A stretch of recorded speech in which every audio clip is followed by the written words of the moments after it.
Today I am going to discuss tenses. ಕನ್ನಡದಲ್ಲಿ ಇವುಗಳಿಗೆ ಕಾಲಗಳು ಅಂತ ಕರೀತಾರೆ. Tenses ಅಂತ ಹೇಳಿದ್ರೆ a tense is a grammar term used to indicate whether a sentence or a verb is an action in the past, in the present or the future. ಒಂದು ವಾಕ್ಯ ಭೂತದ ಕಾಲದಲ್ಲಿದೆಯೋ ಅಥವಾ ವರ್ತಮಾನ ಕಾಲದಲ್ಲಿದೆಯೋ ಅಥವಾ ಭವಿಷ್ಯತ್ ಕಾಲದಲ್ಲಿದೆಯೋ ಎಂದು ತಿಳಿಸುವುದೇ ಈ ಒಂದು ಕಾಲಗಳು ಅಥವಾ ಟೆನ್ಸಸ್ ಅಂತ ಕರಿತೀವಿ. ಅಥವಾ ಆ ಒಂದು ವರ್ಬ್ ಅಂದ್ರೆ ಕ್ರಿಯಾಪದ ಯಾವ ಕಾಲದಲ್ಲಿದೆ ಅನ್ನೋದನ್ನ ತಿಳಿಸ್ತೈತಿ. There are 3 tenses in English. ಇಂಗ್ಲಿಷ್ನಲ್ಲಿ ಮುಖ್ಯವಾಗಿ 3 ರೀತಿಯಾದಂಥ ಟೆನ್ಸಸ್ ಅದಾವು: present tense, past tense, future tense. In present tense there are 4 kinds. Present tense ಅಲ್ಲಿ 4 ವಿಧಗಳವು. ಯಾವಂದ್ರೆ simple present tense, present continuous tense, present perfect tense, present perfect continuous tense. ಈಗ simple present tense ಬಗ್ಗೆ ನೋಡೋಣ. Simple present tense ಅಲ್ಲಿ ಸಾಮಾನ್ಯವಾಗಿ subject ಇರ್ತೈತಿ, verb one ಇರ್ತೈತಿ. ಅಲ್ಲಿ ಸಿಂಗುಲರ್ ಥರ್ಡ್ ಪರ್ಸನ್ ಇದ್ದಾಗ ಇ ಅಥವಾ ಇಎಸ್ ಬರ್ತೈತಿ, ಪ್ಲಸ್ ಅದರ್ ವರ್ಡ್ಸ್ ಅಬ್ಜೆಕ್ಟ್ ಬರ್ಬೋದು ಅಥವಾ ಎಡ್ವರ್ಬ್ಗಳು ಅಥವಾ ಯಾವ್ದಾದ್ರು ಅದರ್ ವರ್ಡ್ಸ್ಗಳು ಇಲ್ಲಿ ಬರ್ಬೋದು. For example I work, subject work I work. ಈ ವರ್ಕ್ಸ್ ಆದ್ರೆ ಥರ್ಡ್ ಪರ್ಸನ್ ಇದ್ದಾಗ ಅದು ಈ ವರ್ಕ್ಸ್ ಆಗ್ತೈತಿ. ಈ ಶಿ ಇಟ್ಟಿದ್ದಾಗ ಈ ವರ್ಬ್ಗೆ ಎಸ್ ಅಥವಾ ಎಸ್ ಆ್ಯಡ್ ಆಗ್ತೈತಿ. ಎಲ್ಲಿ ನಾವು ಸಿಂಪಲ್ ಪ್ರೆಸೆಂಟ್ ಟೆನ್ಸ್ ಅಲ್ಲಿ ಎಲ್ಲಿ ಬಳಸಬೇಕು ಅಂತ ಹೇಳಿದ್ರೆ uses of simple present tense. Simple present tense ಅನ್ನ ನಾವು ಎಲ್ಲೆಲ್ಲಿ ಬಳಸಬೇಕು? Permanent actions. For example Ramesh works in a school. Ramesh ಶಾಲೆಯಲ್ಲಿ ಕೆಲಸ ಮಾಡುತ್ತಾನೆ. ಇದೊಂದು ಅವನ ಪರ್ಮನೆಂಟ್ ಆಕ್ಷನ್, ಅವನ ಒಂದು ಪರ್ಮನೆಂಟ್ ವರ್ಕ್ ಇದು. ಈ ಸ್ಪೀಕ್ಸ್ ಹಿಂದಿ, ಅವನು ಇದನ್ನು ಮಾತಾಡ್ತಾ ಇದ್ದ, ಈಗನು ಮಾತಾಡ್ತಾನೆ. ಅವನು ಪರ್ಮನೆಂಟ್ ಕೆಲಸವನ್ನ ಸೂಚನೆಯನ್ನ ಮಾಡ್ತಾ ಇದ್ದ, ಪರ್ಮನೆಂಟ್ ಆಕ್ಷನ್ ಅನ್ನ ಸೂಚನೆ ಮಾಡ್ತೀವಿ. ಈ ಸ್ಪೀಕ್ಸ್ ಹಿಂದಿ. ಮತ್ತೆ ಈ ಸಿಂಪಲ್ ಪ್ರೆಸೆಂಟ್ ಟೆನ್ಸ್ ಅನ್ನು ನಾವು habitual actions, repeated actions and immediate reactions ಗಳಿಗೆ ಬಳಸಬಹುದು. For example Ramesh gets up at 5 o'clock in the morning. Ramesh ಮುಂಜಾನೆ 5 ಗಂಟೆಗೆ ಎದ್ದೇಳುತ್ತಾನೆ. ಅದರ ಅರ್ಥ ಅವನು ಹಿಂದೆನೂ ಎದ್ದೇಳ್ತಾ ಇದ್ದ, ಮುಂದೆನೂ ಎದ್ದೇಳ್ತಾನೆ. ಇದೊಂದು ಅವನ ಒಂದು ಹ್ಯಾಬಿಚುವಲ್ ಆಕ್ಷನ್, ಅವನೊಂದು ಹವ್ಯಾಸವನ್ನ ಈ ಸೆಂಟೆನ್ಸ್ ತಿಳಿಸ್ತೈತಿ. ಈ ರೈಟ್ಸ್ ಕನ್ನಡ ಡೈಲಿ, ಅವನು ದಿನಾಲು ಕನ್ನಡವನ್ನು ಬರೆಯುತ್ತಾನೆ. ಇದು ಅವನ ಒಂದು ರಿಪೀಟೆಡ್ ಆಕ್ಷನ್ ಅನ್ನ ತಿಳಿಸ್ತೈತಿ. ಇನ್ನು ಸಿಂಪಲ್ ಪ್ರೆಸೆಂಟ್ ಟೆನ್ಸ್ ಅನ್ನ ಯೂನಿವರ್ಸಲ್ ಟ್ರೂತ್ ಗೆ ನಾವು ಬಳಸಬಹುದು. ಯೂನಿವರ್ಸಲ್ ಟ್ರೂತ್ ಗೆ ನಾವು ಸಿಂಪಲ್ ಪ್ರೆಸೆಂಟ್ ಟೆನ್ಸ್ ಅನ್ನ ಬಳಸಬಹುದು. For example the earth moves around the sun. ಭೂಮಿ ಸೂರ್ಯನ ಸುತ್ತ ಸುತ್ತುತ್ತದೆ. ಮತ್ತು ಸ್ಟೇಟ್ಸ್ ಗಳಿಗೂ ಸಹ ನಾವು ಸಿಂಪಲ್ ಪ್ರೆಸೆಂಟ್ ಟೆನ್ಸ್ ಅನ್ನ ಬಳಸ್ತೀವಿ. I want a notebook. ನನಗೆ ಒಂದು ನೋಟ್ಬುಕ್ ಬೇಕು. You have a car. ನಿನ್ನ ಹತ್ರ ಕಾರ್ ಇದೆ. ಇದೊಂದು ಪೊಸಿಷನ್ ಅನ್ನ ತಿಳಿಸ್ತೈತಿ. ಇದು ಯು ಹ್ಯಾವ್ ಎ ಕಾರ್. ಮತ್ತು ಸಿಂಪಲ್ ಪ್ರೆಸೆಂಟ್ ಅನ್ನು ಶೆಡ್ಯೂಲ್ ಆಕ್ಷನ್ಸ್ ಗಳಿಗೂ ಬಳಸಬಹುದು. For example I go to Bengaluru on next Sunday. ಈಗಾಗಲೇ ನಾನು ಯಾವಾಗ ಹೋಗ್ತೀನಿ ಅನ್ನುವಂತಹ ಟೈಮ್ ನಿಗದಿ ಆಗಿದೆ. ಆ ಒಂದು ಸಂದರ್ಭದಲ್ಲಿ ಸಿಂಪಲ್ ಪ್ರೆಸೆಂಟ್ ಟೆನ್ಸ್ ಅನ್ನ ಬಳಸಬಹುದು. ಮತ್ತೆ ಸಿಂಪಲ್ ಪ್ರೆಸೆಂಟ್ ಟೆನ್ಸ್ ಅನ್ನ running commentary, narration of story, under quotation mark sentence, instructions ಗಳಿಗೂ ಸಹ ಸಿಂಪಲ್ ಪ್ರೆಸೆಂಟ್ ಟೆನ್ಸ್ ಅನ್ನ ಬಳಸಬಹುದು. ಈ ಎಲ್ಲಾ ಕಡೆಗಳಲ್ಲಿ ನಾವು ಬಳಸಬಹುದು. ಮುಖ್ಯವಾಗಿ ಸಿಂಪಲ್ ಪ್ರೆಸೆಂಟ್ ಟೆನ್ಸ್ ಅನ್ನ permanent actions, habitual action, repeated actions and immediate reactions, universal truth ಮತ್ತು ಸ್ಟೇಟ್ಸ್ ಗಳಿಗೆ ನಾವು ಬಳಸ್ತೀವಿ. ಆದ್ರೆ ಇಲ್ಲಿ ಶೆಡ್ಯೂಲ್ ಆಕ್ಷನ್ಸ್ ಗೆ running commentary, narration of story, under quotation mark sentence, instructions ಗಳಿಗೆ ಇವುಗಳನ್ನ ಈ ಒಂದು ಟೆನ್ಸ್ ಅನ್ನ ಬಳಸಬಹುದು. ನಾವು ಎಲ್ಲಿ ಒಂದು ಟೈಮ್ ಲೈನ್ ಅಲ್ಲಿ ನೋಡ್ಬೇಕು ಅಂತ ಹೇಳಿದ್ರೆ ಸಿಂಪಲ್ ಪ್ರೆಸೆಂಟ್ ಟೆನ್ಸ್ ಅನ್ನ ನಾವಿಲ್ಲಿ ಪ್ರೆಸೆಂಟ್ ಅಲ್ಲಿ ಇದೀವಿ ಅನ್ಕೊಂಡ್ರೆ, ನಾವು ಪ್ರೆಸೆಂಟ್ ಅಲ್ಲಿ ಇದ್ರೆ ಇದು ಪಾಸ್ಟ್, ಈ ಕಡೆದ ಪಾಸ್ಟ್, ಈ ಕಡೆದ ಫ್ಯೂಚರ್. ಈಗ ನಾವು ಪ್ರೆಸೆಂಟ್ ಅಲ್ಲಿ ಇದ್ರೆ ನಾವು ಫಾರ್ ಎಕ್ಸಾಂಪಲ್ ಈ permanent activity simple present tense ಅಲ್ಲಿ ಹಿಂದಿನದು ಸಹ ರೆಫರೆನ್ಸ್ ಮಾಡ್ತೈತಿ, ನಮ್ಮ ಭೂತಕಾಲವನ್ನು ಸಹ ರೆಫರೆನ್ಸ್ ಮಾಡ್ತೈತಿ, ಮುಂದೆನೂ ಸಹ ರೆಫರೆನ್ಸ್ ಮಾಡುತ್ತೆ. ಯಾವುದು? Permanent activity. ಮುಂದೆನೂ ಸಹ ಅವನು ವರ್ಕ್ ಮಾಡ್ತಾನೆ ಅನ್ನೋದು. For example Ramesh works in school. ಅವನು ಹಿಂದೇನು ಕೆಲಸ ಮಾಡ್ತಿದ್ದ, ಮುಂದೇನು ಕೆಲಸ ಮಾಡ್ತಾನೆ. ಬಟ್ ಅಕಸ್ಮಾತ್ ನಾವು ಇದೇ ಸೆಂಟೆನ್ಸ್ ಅನ್ನ Ramesh is working in the school ಅಂತ ಹೇಳಿದ್ರೆ ಅವನೊಂದು ಟೆಂಪರರಿ ಕೆಲಸವನ್ನ ತಿಳಿಸ್ತೈತಿ. ಕೇವಲ ಆ ಸಮಯದಲ್ಲಿ ಕೆಲಸ ಮಾಡ್ತಾ ಇದ್ದಾನೆ. ಹಿಂದೆ ಮತ್ತು ಮುಂದಿದನ್ನ ಅದು ರೆಫರೆನ್ಸ್ ಮಾಡಲ್ಲ. Ramesh is working in school, but ಇದು ರಮೇಶ್ ವರ್ಕ್ಸ್ ಇನ್ ಸ್ಕೂಲ್, ಇದು ಅವನು ಹಿಂದೆನೂ ಕೆಲಸ ಮಾಡ್ತಿದ್ದ, ಮುಂದೆನೂ ಕೆಲಸ ಮಾಡ್ತಾನೆ, ಅದೊಂದು ಪರ್ಮನೆಂಟ್ ಆಕ್ಟಿವಿಟಿಯನ್ನು ತಿಳಿಸ್ತೈತಿ. ಈ ಸ್ಪೀಕ್ಸ್ ಹಿಂದಿ, ಅವನು ಹಿಂದಿಯನ್ನು ಮಾತಾಡ್ತಾನೆ ಅಂತ ಹೇಳಿದ್ರೆ ಹಿಂದಿನದು ಮತ್ತು ಮುಂದಿನದು ಎರಡು ತಿಳಿಸ್ತೈತಿ. ಆದ್ರೆ ಈ ಸ್ಪೀಕಿಂಗ್ ಅಂದ್ರೆ ಸದ್ಯ ಪ್ರೆಸೆಂಟ್ ಅಲ್ಲಿ ಅವ್ನು ಮಾತಾಡ್ತಾ ಇದ್ದಾನೆ. ಆದ್ರೆ ಹಿಂದೆ ಮಾತಾಡ್ತಿದ್ನ ಮುಂದೆ ಮಾತಾಡ್ತಿದ್ನ ಗೊತ್ತಿಲ್ಲ. ಈ ಸ್ಪೀಕಿಂಗ್ ಹಿಂದಿ ಅಂತ ಹೇಳಿದಾಗ, ಆದ್ರೆ ಈ ಸ್ಪೀಕ್ಸ್ ಹಿಂದಿ ಅಂತ ಹೇಳಿದಾಗ ಅದೊಂದು ಪರ್ಮನೆಂಟ್ ಆಕ್ಷನ್. ಅವನು ಹಿಂದಿನದು ಮತ್ತು ಮುಂದಿನದು ಎರಡು ತಿಳಿಸ್ತೈತಿ. ಹ್ಯಾಬಿಚುವಲ್ ಆಕ್ಷನ್ಸ್ ಅಷ್ಟೇ. ಹ್ಯಾಬಿಚುವಲ್ ಆಕ್ಷನ್ ಅವನ ಅಭ್ಯಾಸಗಳು. Ramesh gets up 5 o'clock in the morning. ಅದ್ರ ಮೀನ್ಸ್ ಅವನು ಹಿಂದೆನೂ ಸಹ ಎದ್ದೇಳ್ತಾ ಇದ್ದ, ಮುಂದೆನೂ ಎದ್ದೇಳ್ತಾ ಇದ್ದ.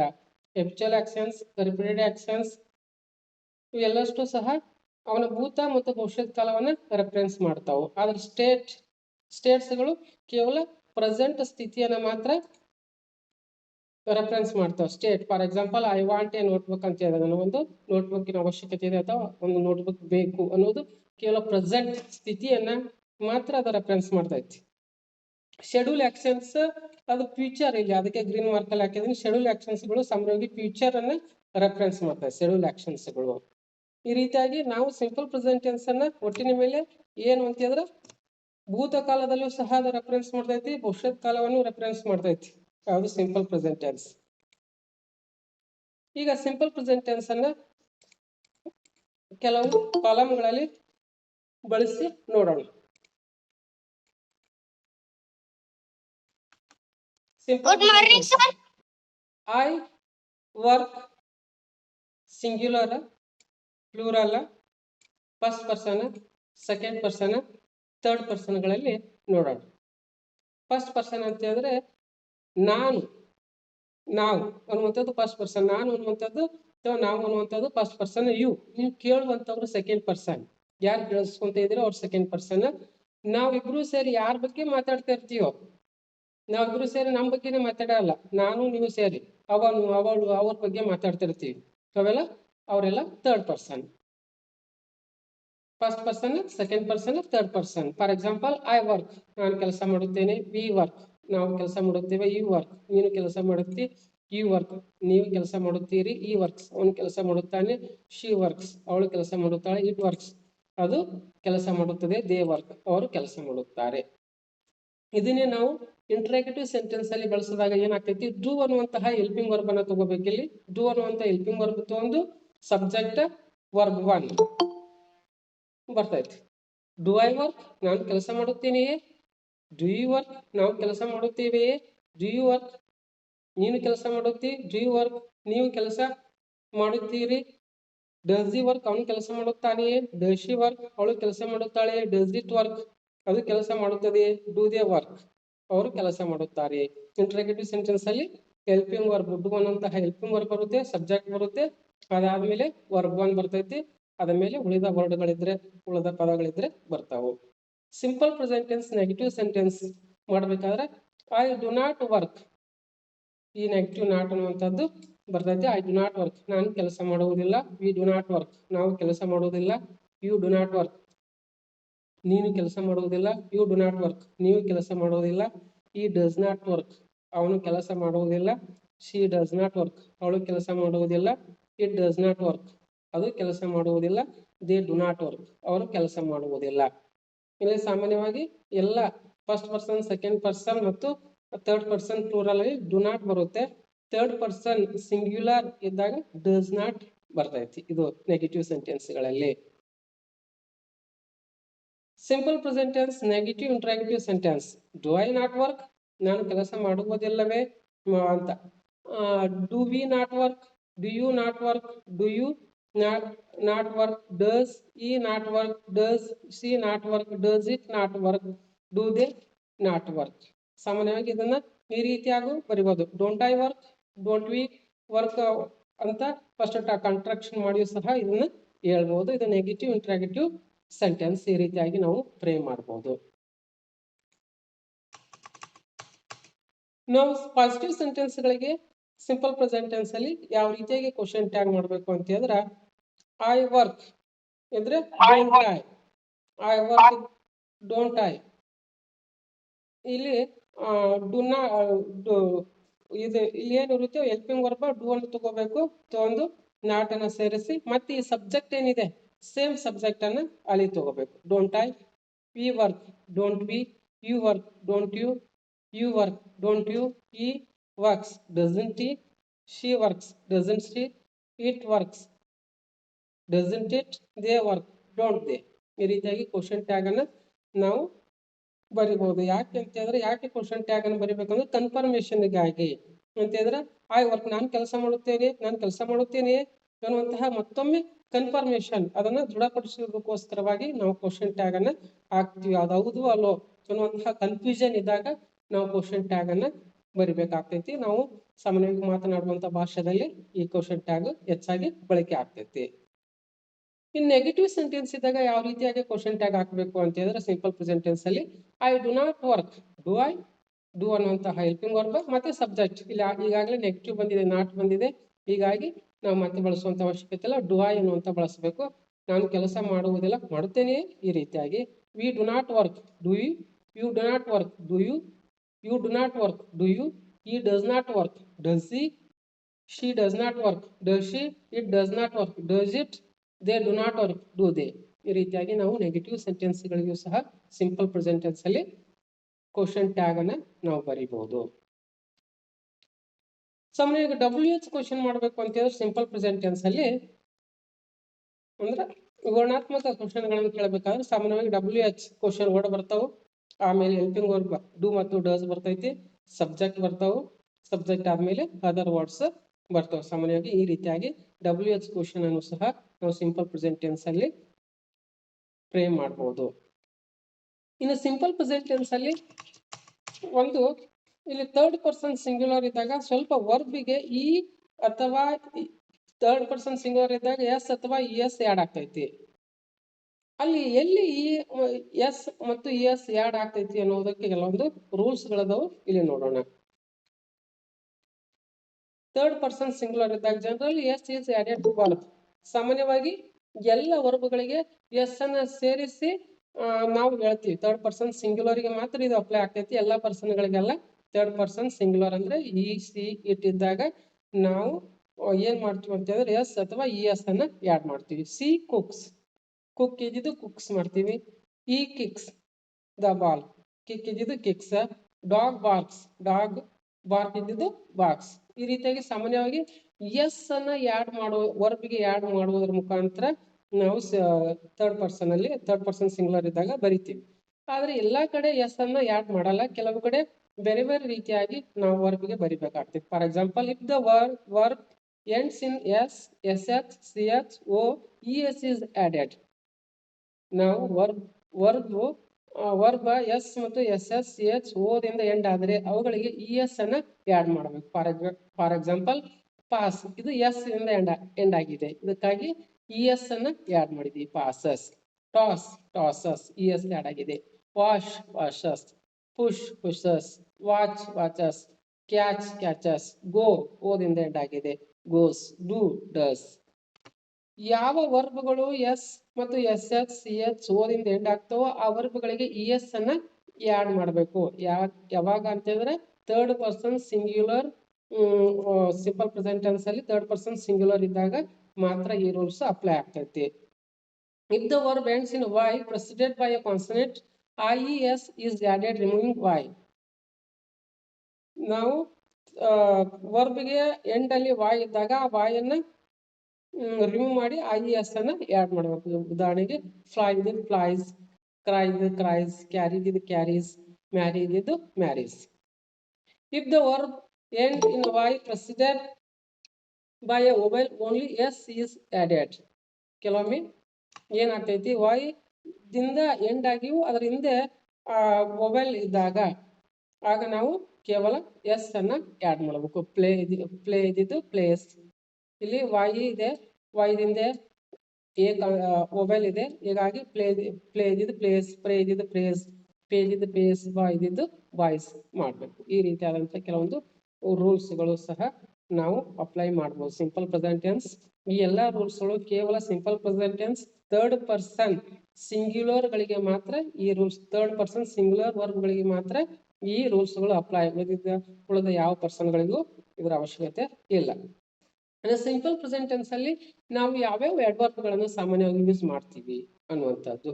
ಸಿಂಪಲ್ ಪ್ರೆಸೆಂಟ್ ಟೆನ್ಸ್ ಅಲ್ಲಿ ಸಾಮಾನ್ಯವಾಗಿ ಅಡ್ವರ್ಬ್ ಆಫ್ ಫ್ರೀಕ್ವೆನ್ಸಿ ಏನಿದೆ ಆ ಅಡ್ವರ್ಬ್ಗಳನ್ನ ನಾವು ಇಲ್ಲಿ ಸಿಂಪಲ್ ಪ್ರೆಸೆಂಟ್ ಟೆನ್ಸ್ ಅಲ್ಲಿ ಬಳಸ್ತೀವಿ. For example, adverb of indefinite frequency always, frequently, often, habitually, sometimes, generally, usually, normally, occasionally, rarely, seldom, never.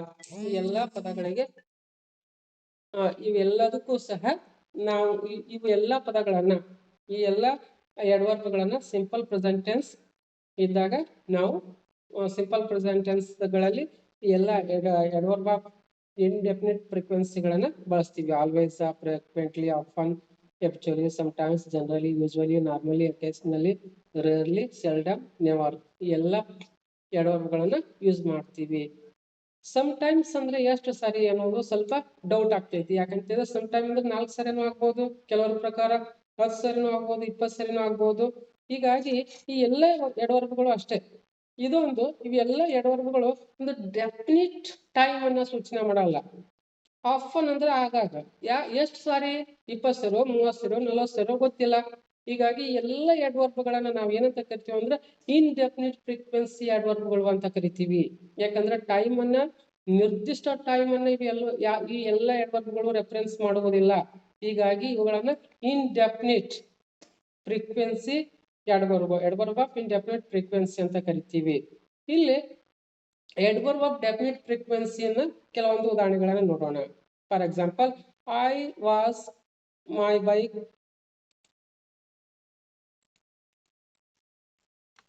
I go to Bangalore twice a year. I go to Bangalore twice a year means twice ಅಂದ್ರೆ 2 ಸಾರಿ. 2 ಸಾರಿ ನಾನು ಬೆಂಗಳೂರಿಗೆ ಹೋಗ್ತೀನಿ ಅಂದ್ರೆ ಎಷ್ಟು ಸಾರಿ ಅಂದ್ರೆ 2 ಸಾರಿ. ನನ್ನ ಪ್ರಕಾರ 2 ಸಾರಿ, ನಿಮ್ಮ ಪ್ರಕಾರ 2 ಸಾರಿ. ಇದೊಂದು definite frequency. I play cricket 3 times a month. ನಾನು 3 ಸಾರಿ ಕ್ರಿಕೆಟ್ ಅನ್ನ ಒಂದು ತಿಂಗಳಲ್ಲಿ ಆಡುತ್ತೇನೆ ಅನ್ನುವಂಥದ್ದು. ಇವೆಲ್ಲಷ್ಟು ಡೆಫಿನಿಟ್ ಆಗಿ ಹೇಳ್ತಾವು. ಇದಕ್ಕೆ definite adverb of definite frequency ಅಂತ ಕರೀತಾರೆ. I go to library 5 times. ಎಷ್ಟು ಸರಿ ಅಂದ್ರೆ 5 ಸರಿ. ಎಲ್ಲರೂ ಯಾರು ಕೇಳಿದ್ರು 5 ಸರಿ ಅಂತ ಹೇಳಿದ್ರೆ ಎಷ್ಟು ಅಂತ ಗೊತ್ತಾಗ್ತೈತಿ. ಆದ್ರೆ ಇಲ್ಲಿ ಮೇಲ್ಗಡೆ ಇರ್ತಕ್ಕಂತಹ ಅಡ್ವರ್ಬ್ಗಳು ಆಫನ್ ಆಗ್ಲಿ, ಹ್ಯಾಬಿಚುವಲ್ ಆಗಲಿ, ಸಮ್ ಟೈಮ್ ಆಗಲಿ, ಜನರಲಿ ಆಗಲಿ, ಎಷ್ಟು ಸರಿ ಅನ್ನೋದು ಗೊತ್ತಾಗಲ್ಲ. ಹೀಗಾಗಿ ಇವಕ್ಕೆ ಅಡ್ವರ್ಬ್ ಆಫ್ ಡೆಫಿನಿಟ್ ಆಗಿಲ್ಲ. ಹೀಗಾಗಿ ಇವಕ್ಕೆ ಇನ್ಡೆಫಿನಿಟ್ ಫ್ರೀಕ್ವೆನ್ಸಿ ಅಂತ ಕರೀತಾರೆ. ಈಗ ಹೇಳ್ತಕ್ಕಂಥದ್ದು ಎಲ್ಲಷ್ಟು definite adverb of definite frequency ಅಂತ ಕರೀತಾರೆ. ಸಾಮಾನ್ಯವಾಗಿ day, week, month, year, morning, evening ಇವುಗಳೆಲ್ಲವೂ ಸಹ ಡೆಫಿನಿಟ್ ಅಡ್ವರ್ಬ್ ಆಫ್ ಡೆಫಿನಿಟ್ ಫ್ರೀಕ್ವೆನ್ಸಿಗೆ ಉದಾಹರಣೆ ಆಗ್ತಾವು. Hourly, daily, weekly, monthly, yearly. For example, ಈ ರೀತಿಯಾಗಿ ನಾವು ಸೆಂಟೆನ್ಸ್ ಅನ್ನ ಸಾಮಾನ್ಯವಾಗಿ ಈ ಅಡ್ವರ್ಬ್ ಆಫ್ ಇನ್ಡೆಫಿನಿಟ್ ಫ್ರೀಕ್ವೆನ್ಸಿಗಳು ಸಾಮಾನ್ಯವಾಗಿ ಎಲ್ಲಿ ಬರ್ತಾವ ಅಂತಂದ್ರೆ ಸಾಮಾನ್ಯವಾಗಿ ಸಿಂಪಲ್ ಪ್ರೆಸೆಂಟ್ ಟೆನ್ಸ್ ಅಲ್ಲಿ ಸಬ್ಜೆಕ್ಟ್ ಇರ್ತೈತಿ, ಅಡ್ವರ್ಬ್ ಆಫ್ ಇಂಡೆಫಿನಿಟ್ ಫ್ರೀಕ್ವೆನ್ಸಿ ಬರ್ತೈತಿ, ವರ್ಬ್ ಬರ್ತೈತಿ, ಆಮೇಲೆ ಅದರ್ ವರ್ಡ್ಸ್ ಏನಾದ್ರು ಬರ್ಬೋದು ಅಥವಾ ಆಬ್ಜೆಕ್ಟ್ ಬರ್ಬೋದು. For example, I always write a page. ಈ ರೀತಿಯಾಗಿ ಇಲ್ಲಿ ಅಡ್ವರ್ಬ್ ಆಫ್ ಇಂಡೆಫಿನಿಟ್ ಫ್ರೀಕ್ವೆನ್ಸಿ ಸಾಮಾನ್ಯವಾಗಿ ಸಬ್ಜೆಕ್ಟ್ ಆದ ತಕ್ಷಣನೇ ಅಥವಾ ಮೇನ್ ವರ್ಬ್ಗಿಂತ ಮೊದಲು ಬರ್ತಾವ. We frequently write a page, you sometimes write a page. ಈ ರೀತಿಯಾಗಿ ನೀವು ಸೆಂಟೆನ್ಸ್ ಅನ್ನ ರಚನೆಯನ್ನ ಮಾಡ್ಕೋಬಹುದು. ಅಥವಾ ಈ ರೀತಿಯಾದ ಈ ಅಡ್ವರ್ಬ್ ಆಫ್ ಡೆಫಿನಿಟ್ ಫ್ರೀಕ್ವೆನ್ಸಿಯಲ್ಲಿ ಸಾಮಾನ್ಯವಾಗಿ ಈ ರೀತಿಯ ಸೆಂಟೆನ್ಸ್ ಬರ್ತಾವ. ಸಬ್ಜೆಕ್ಟ್ ಇರ್ತೈತಿ, ವರ್ಬ್ ಬರ್ತೈತಿ, ಪೀರಿಯಡ್ ಆಫ್ ಟೈಮ್ ಬರ್ತೈತಿ, ನಂಬರ್ ಆಫ್ ಟೈಮ್ಸ್ ಎಷ್ಟು ಟೈಮ್ ಅಲ್ಲಿ ಅಂತ ಬರ್ತೈತಿ, ಎ ಪೀರಿಯಡ್ ಆಫ್ ಟೈಮ್ ಬರ್ತೈತಿ. For example, I write a page 3 times a day. ನಾನು ಒಂದು ದಿನದಲ್ಲಿ 3 ಪೇಜ್ಗಳನ್ನ ಬರಿತೀನಿ. ಇವೆಲ್ಲ ಸಾಮಾನ್ಯವಾಗಿ ಡೆಫಿನಿಟ್ ಫ್ರೀಕ್ವೆನ್ಸಿ ಏನದಾವು ಎಂಡ್ ಅಲ್ಲಿ ಬರ್ತಾವ. ಈ ಸಿಂಪಲ್ ಪ್ರೆಸೆಂಟ್ ಟೆನ್ಸ್ ಎಂಡ್ ಅಲ್ಲಿ ಬರ್ತಾವು. ಆದ್ರೆ ಇನ್ಡೆಫಿನಿಟ್ ಅಡ್ವರ್ಬ್ಗಳು ಮೇನ್ ವರ್ಬ್ಗಿಂತ ಮೊದಲು ಬರ್ತಾವು. ಮತ್ತೆ subject, verb, period of time, adverb of definite frequency ಈ ರೀತಿಯಾಗೂ ಸಹ ನಾವು ಮಾಡಬಹುದು. I write a page hourly, I write a page daily, I write a page weekly, I write a page monthly, I write a page yearly. ಈ ರೀತಿಯಾಗಿ ಸಹ ನಾವು sentence ಅನ್ನ ಮಾಡಬಹುದು. ಸಾಮಾನ್ಯವಾಗಿ ಸಬ್ಜೆಕ್ಟ್ ಬರ್ತೈತಿ, ವರ್ಬ್ ಬರ್ತೈತಿ, ಪೀರಿಯಡ್ ಆಫ್ ಟೈಮ್ ಅಲ್ಲ ಇದು ಅಬ್ಜೆಕ್ಟ್ ಬರ್ತೈತಿ and adverb of definite frequency ಬರ್ತೈತಿ.